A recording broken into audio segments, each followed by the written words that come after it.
Vamos falar agora de arquivos estáticos. Vamos entender como é que eles funcionam, como é que o Django organiza eles e como não se enrolar quando você tiver que fazer um setup complexo. Primeira coisa é entender a diferença essencial entre static versus media. Static são arquivos estáticos que são parte do código-fonte do seu projeto. Então, um exemplo de static é CSS, JavaScript, as fontes que você bota na sua aplicação, imagens fixas como logos, ícones e mais auxiliares para o layout do seu projeto, do seu site. Tudo isso são arquivos estáticos que o Django chama de static. Eles estão intrinsecamente conectados com o seu código-fonte. Já o media são arquivos que são enviados ao sistema pelo seu usuário, como por exemplo, foto de perfil, planilhas, arquivos zip, vídeos e por aí vai. O YouTube, por exemplo, quando você sobe um vídeo lá, você está fazendo o que o Django chama de enviar uma mídia para o site. Porque ele vai ter que fazer upload do arquivo, armazenar em algum lugar, conectar que esse arquivo armazenado em algum canto é seu, está com o seu usuário. Tudo isso é papel da infraestrutura de mídia. Todo tipo de anexo que o usuário faça upload para o seu site é o que no Django a gente vai encontrar como mídia. Por que essa distinção? É simples. Static entra no sistema quando o programador faz uma alteração no código e faz o deploy. Então, enquanto você não fizer um deploy, você não tem mudança de static no seu sistema. Já o media entra no sistema quando o usuário faz upload. E isso tem uma diferença crucial, que é a diferença de momento. Significa que o ciclo de vida de um static está amarrado com a alteração que o programador faz no código-fonte e o processo de deploy. Está conectado ao ciclo de desenvolvimento. Já o media precisa se manter consistente e disponível o tempo inteiro entre as releases do seu site. Porque se o usuário enviar a foto de perfil na versão 1 do seu site, quando chegar na versão 50, aquela foto de perfil precisa continuar lá, continuar disponível para o seu usuário. Vamos dar uma olhada como é que isso funciona então na prática. Eu estou aqui com o meu PyCharm aberto, com o meu projeto da WebTTD, vou lá no Settings, vou aqui em Eventex, vou abrir os Settings. Legal, vamos lá embaixo no Settings, na configuração do Static URL e Static Root. Vamos lembrar o que a gente fez.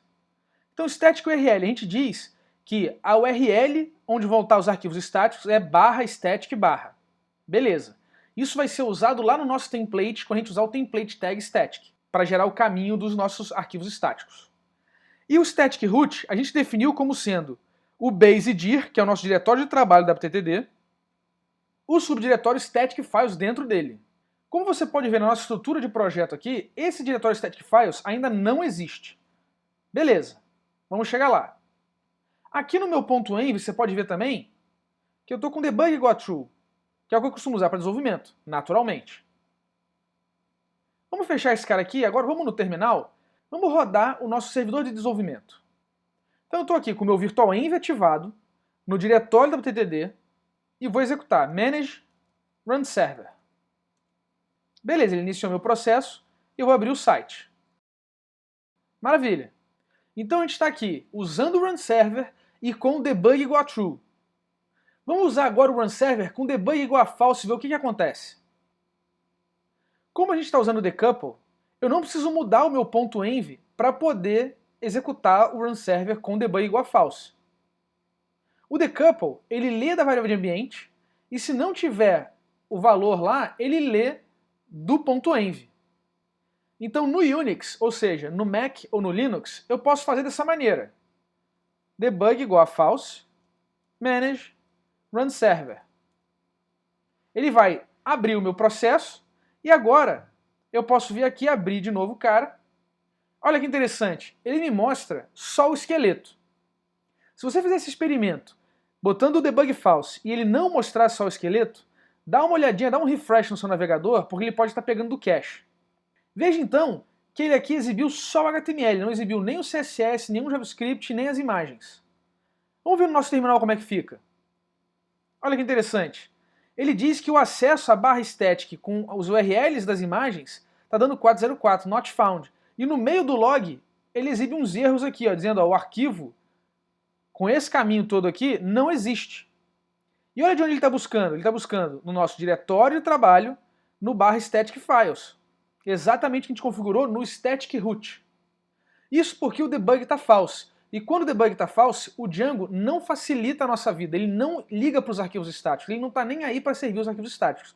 Ele só quer servir requisições dinâmicas. No entanto, o nosso sistema está usando o djstatic. Então, para a gente fazer esse cara funcionar com debug false, basta que a gente crie esse diretório static files. E a gente faz isso com o comando collectStatic. E agora eu posso fazer manage collect static, pedindo para o Django varrer todos os lugares onde tem static files, listar esses caras e copiar para dentro do static files. Ele pergunta se eu quero confirmar a operação, porque isso pode substituir tudo que está dentro do static files. Sim. E aí ele varre todo o nosso projeto, pega os arquivos estáticos e coloca dentro do static files. Ele copiou, pegou um monte de gente aqui de core static, que é o que a gente colocou lá, mas pegou mais coisa aqui em cima. Ó. Se você observar aqui em cima, ele está pegando, olha que interessante, de dentro da biblioteca do Python, no site package, ele está pegando de dentro do Django. Ó. Django contrib admin static. Olha que bacana. O Django já vem com uma app chamada admin. E essa app é uma interface de administração completa, que já vem com os statics dela. Observa que esse cara, o admin, não está dentro do meu projeto, não está no meu controle de versão, não está no meu Git. Ainda assim, ele é parte essencial do meu projeto para ir para o ar. Então, como esse admin já vem por padrão instalado lá no install de apps nos settings, o Django já pega os statics deles e seleciona também para copiar para os static files. Olha só. Listando o conteúdo dos static files, aparece aqui esses caras nossos e também aparece o admin. Vou listar o admin para mostrar para você. Ó. Tá lá, todas as pastinhas que o admin usa para poder compor o seu layout. Veja que tem aqui o diretório admin, mas a gente não usou, por exemplo, um diretório core para guardar os nossos caras. Por quê? Eu costumo definir que o core é o núcleo do projeto. Então, dentro do static dele, eu trato como se fosse a raiz dos static files. Agora que a gente criou os static files com o comando collectStatic, a gente pode rodar de novo com debug false e botar o djstatic que a gente já configurou para funcionar. Então eu vou fazer aqui debug igual a false, manage run server. Vou abrir de novo. Tá lá, nosso site bonitão. E não é o Django que está servindo ele, é o djstatic.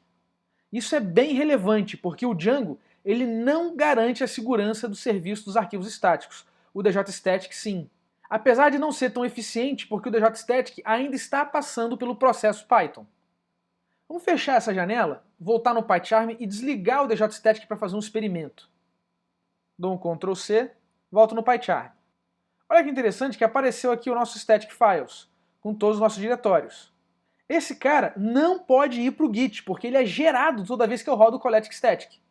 Então, eu vou aqui no gitignore e já coloco no finalzinho aqui, ó, static files. Pronto. Já protegi a gente não fazer besteira e colocar esse cara dentro do Git. Salva ele e fecha. Agora vamos aqui no WSGI fazer o nosso experimento. Na linha 16 a gente está usando o cling que está do djstatic aqui em cima. Então eu vou aqui copiar essa linha, comento ela, colo aqui embaixo e tiro o cling. Eu quero só o getWizG application do Django. Salvo ele. Agora eu vou lá no terminal rodar de novo. Aí faço debug igual a false, manage run server. Vou abrir de novo o cara aqui. Olha só. Não aparece, mesmo com os static files no lugar dele, depois do collectStatic, o Django não serve os arquivos estáticos para a gente. Por isso que a gente depende do djstatic para isso quando vai usar o Heroku. Idealmente, eu nem uso o djstatic.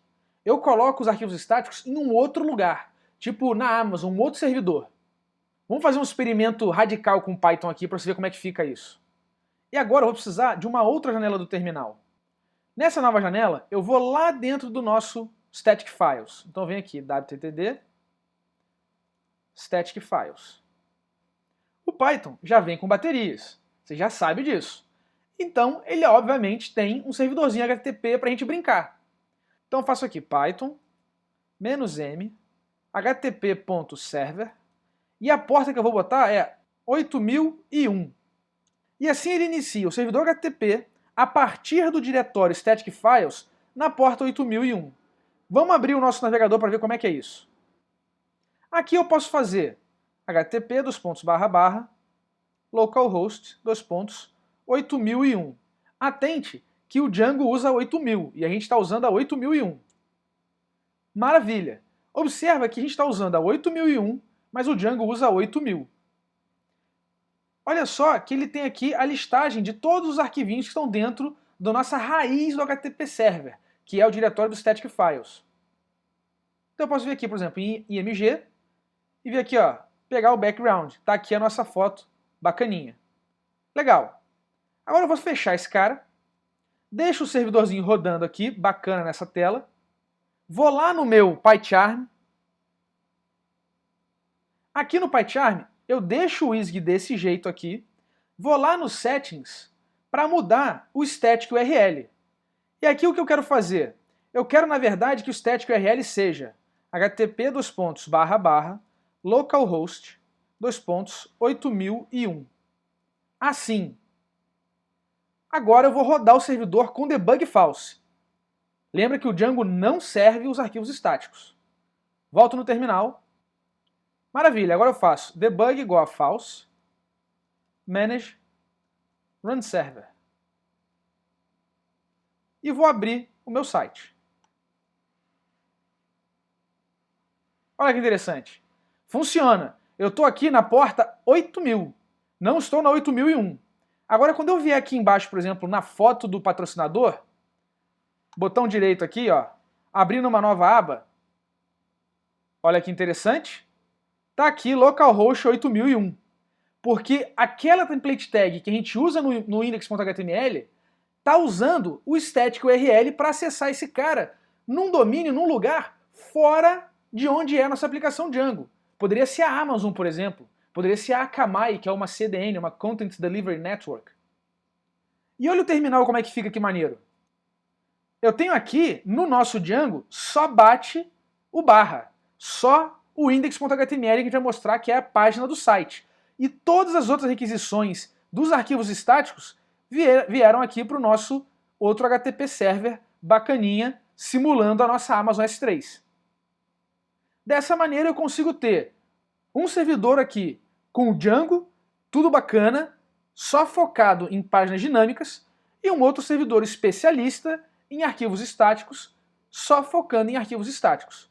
Esse é o melhor cenário para a produção. Bom, agora a gente pode fechar o processo aqui do nosso servidorzinho HTTP. Legal, vou fechar essa janela. E fechar também o processo aqui do nosso servidor Django. Maravilha. A gente mexeu em arquivos no nosso experimento. Vamos dar uma olhada como é que eles estão. Git status. Olha que interessante. Eu tenho aqui o .gitignore, que a gente colocou os static files. Tem os settings, onde a gente mexeu no static URL. E tem o WSGI, onde a gente tirou o nosso djstatic. Eu quero commitar o git ignore, porque de fato eu quero que o git ignore completamente os static files, mas eu não quero essas mudanças que a gente fez aqui nos outros dois. Como é que a gente faz então? Eu faço aqui um git add.gitignore, vou dar um git status de novo. Beleza. Então agora está marcado em verdinho para ser commitado apenas o meu git ignore. Então eu posso fazer git commit -m ignora static files. Fecha aspas. Legal. Git status de novo. Beleza, eu tenho só aquelas duas mudanças que eu não quero persistir. E o Git dá uma dica pra gente aqui, ó. Se eu quiser descartar as mudanças que eu fiz no Working Directory, no diretório de trabalho da TTD, eu posso fazer git checkout, boto aqui um espaço, traço, traço, e os arquivos, ó, com reticência, é mais de um. Então eu posso fazer aqui git checkout, traço, traço, eventex/settings, e boto aqui eventex/wsgi. Beleza. Fazer o git status de novo. Git status. Ele não mostra nada. Por quê? Ele pegou a última versão do meu repositório para esses dois arquivos. desfazendo as mudanças que a gente fez. Excelente! Agora que está tudo arrumadinho aqui, vamos dar uma revisada em como é que funciona esse static files a partir de um diagrama de sequência. Static em desenvolvimento. Então, nesse diagrama, eu vou mostrar como acontece o processo de trabalho do static files do Django a partir de um projeto novo que esteja com debug true, em desenvolvimento usando o run server como servidor HTTP e não está ainda instalado com o djstatic. Então aqui eu tenho o browser, tenho um HTTP server que vai ser o servidor de desenvolvimento que o run server instancia para a gente, tenho o Django e tenho dentro do Django o contrib static files, que é o pacote com toda a infraestrutura de arquivos estáticos. Nele eu tenho aqui a view serve e o static files finders. Além disso, eu tenho o meu file system, onde estão os arquivos todos no meu disco. Então, quando eu estou com debug true e com run server, eu tenho essa sequência.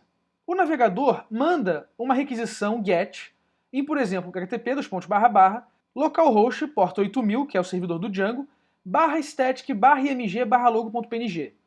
O run server recebe a requisição e delega para o WSGI do Django, nosso WSGI.py. Por sua vez, o WSGI começa o processo do Django e aí vai fazer o match com uma URL especial que foi injetada pelo run server na hora que ele estava carregando o Django, que é a URL que pega o /static /, ou seja, ela lê exatamente nosso static URL e delega qualquer requisição que começa com /static / para a nossa view serve, que é aqui do nosso static files. Então a view serve recebe essa requisição e começa um processo especial porque o debug está true. A primeira coisa que ela faz é perguntar se existe o img /logo.png em algum lugar. Em vez de verificar lá no static root, que seria o nosso wttd /static files, o que ele faz é pedir para uns caras especiais, que é o static files finders, para procurar esse arquivo em todo o nosso projeto. E os Static Files Finders, por padrão, o Django tem dois caras. Um a gente chama de App Directory Finder, que consegue procurar um diretório static dentro de todas as apps instaladas no install de apps. E o outro é o File System Finder, que a gente não está usando. E ele procura numa lista de diretórios que eu posso configurar no meu settings.py na configuração chamada static_dirs, diretórios estáticos. Os finders retornam essa listagem para a nossa view, que por sua vez já sabe onde está o arquivo e lê o arquivo do file system e em seguida gera um HTTP response, onde no corpo dessa resposta ele coloca o conteúdo do arquivo que ele leu. O Django vai então retornar essa resposta aqui para o HTTP server, que retorna aqui para o browser. Então esse é o caso de eu usar o run server com debug true. Agora, se eu não estiver usando o run server ou estiver com debug false, nada daquela mágica acontece, e simplesmente o Django ignora solenemente requisições para arquivos estáticos.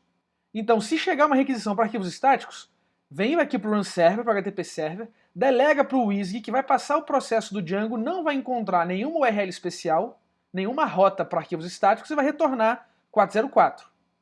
No Heroku a gente faz um pouco diferente. Vamos ver como é que é. Aqui a gente insere o nosso djstatic entre o HTTP server e o Django. E é o djstatic que vai servir os arquivos estáticos para a gente através do processo Python. Não é a melhor solução, mas é uma solução boa bastante para esse caso do Heroku. Então a primeira coisa que acontece não é a requisição, é a chamada do manage.py collect static, que o Heroku mesmo faz quando a gente faz um deploy da aplicação, ele faz o push para o Heroku. Esse comando collect static é do Django, e aí o Django solicita aos static files finders a lista de arquivos estáticos, tanto o App Directory Finder quanto o File System Finder. Com essa lista, ele percorre o disco verificando os arquivos e retorna a listagem aqui para o nosso Django. Em seguida, o collect static manda persistir os arquivos listados. E no caso, ele está usando o Static File Storage, que já vem configurado com Django, que é o File System Storage, capaz de pegar a lista que o Finder levantou e colocar dentro do nosso static root, que é os static files dentro do diretório de trabalho. E é isso que ele faz, copia cada arquivo dessa lista para dentro do static root. A partir daqui, o deploy já foi feito, então agora a gente consegue receber uma requisição. Quando o Django recebe o get barra, ele quer a home do site, tudo acontece normal. O browser manda o get para o HTTP server do Heroku, que por sua vez está conversando com o nosso Unicorn, então delega essa requisição para o WSGI, e lembra que a gente botou o seling na frente do Django lá no WSGI.py, e por isso o DJStatic é executado primeiro. Como essa não é uma rota que o DJStatic olha, ele só olha o que for do static URL, então o DJStatic delega para o Django a requisição, e o Django vai lá, faz as mágicas dele, bate lá na rota, vê na nossa view home e retorna a resposta que a gente quer. Bacana. Quando carrega esse HTML, tem vários arquivos estáticos no HTML. E aí vem uma outra requisição. O browser dispara a requisição para /static/mg/logo, e acontece a mesma coisa. Chega no servidor HTTP do Heroku, que manda lá para o Unicorn, que por sua vez delega para o nosso DJStatic, e aí sim é instrução do DJStatic. E o DJStatic não passa pelo Django. Ele não quer saber nem do Static Files Finders, nem do Storage. Ele vai direto no nosso static root pegar o arquivo que a gente botou no get. Então veja que ele detona, ele tira, extrai da requisição o /static barra, que é o nosso static URL, e pega o resto e coloca concatena junto com o static root para abrir o arquivo no disco e então ler esse arquivo do disco, gerando uma resposta HTTP com o conteúdo do arquivo no corpo da resposta. É assim que o DJStatic funciona, sem passar pelo Django. Ele passa pelo processo Python, porque são duas aplicações WSGI dentro do mesmo processo Python, mas não passa pelo Django. Essa é uma solução boa, mas tem melhores. E a melhor é quando a gente usa um servidor especialista para servir os arquivos estáticos, que é o caso da Amazon. No caso da Amazon S3, a gente não tem o DJStatic, e veja que antes do HTTP Server do nosso Django, a gente vai ter aqui a Amazon S3. Então, nesse caso, o que acontece? Primeira coisa que rola, de novo, é o collect static, na hora do deploy. Posso inclusive fazer deploy para o Heroku, igualzinho. Nessa hora, o Django solicita de novo os arquivos estáticos para o nosso Static Files Finder, que vai lá no File System procurar os caras, catar nas tidy apps e tudo mais e retornar essa lista para o Django. E em seguida, ele pede para o storage persistir os arquivos listados. Só que nesse caso, a gente precisa configurar e não vamos usar o default do Django, o File System Storage. A gente vai usar um storage que conhece a Amazon, que sabe como a Amazon funciona. Esse storage, ele é malandro e ele, em vez de tentar gravar no próprio File System, ele na verdade se conecta com o S3 e envia os arquivos lá para o bucket certinho da Amazon. Bucket é o nome do local onde a gente vai colocar os arquivos, isso é uma terminologia da própria Amazon. Então veja que maneiro, que o próprio processo de deploy é capaz de no collect static colocar ou no File System, ou direto na Amazon, ou direto em qualquer outro lugar que você quiser. Basta você implementar um Static File Storage para isso. A partir daqui, fica fácil. Quando eu recebo uma requisição normal da home do site, aqui eventex.com, ele vai direto no HTTP Server do Heroku, por exemplo, ou do meu servidor, o meu Nginx na minha máquina, não tem problema, e o meu servidor vai delegar para o WSGI do Django, que por sua vez vai lá na nossa view home e retorna a resposta da home certinha. Quando o browser carrega essa resposta da home, vai ver que tem várias outras requisições, faz a requisição para os arquivos estáticos, que vai ser para um endereço mais ou menos assim, ó, muda o meu static URL, passa a ser eventex.s3.com/ e o endereço da imagem lá dentro. E aí já bate direto na Amazon, nem passa no Heroku, e a Amazon mesmo retorna o arquivo estático para a gente. Super fácil, super eficiente. Então esse foi o nosso passeio através da estrutura de arquivos estáticos do Django. Fica como dever de casa você experimentar colocar na Amazon. Aproveita que a Amazon tem uns esquemas de 30 dias de conta de graça e tudo funciona legal. Vale a pena explorar e jogar isso no fórum.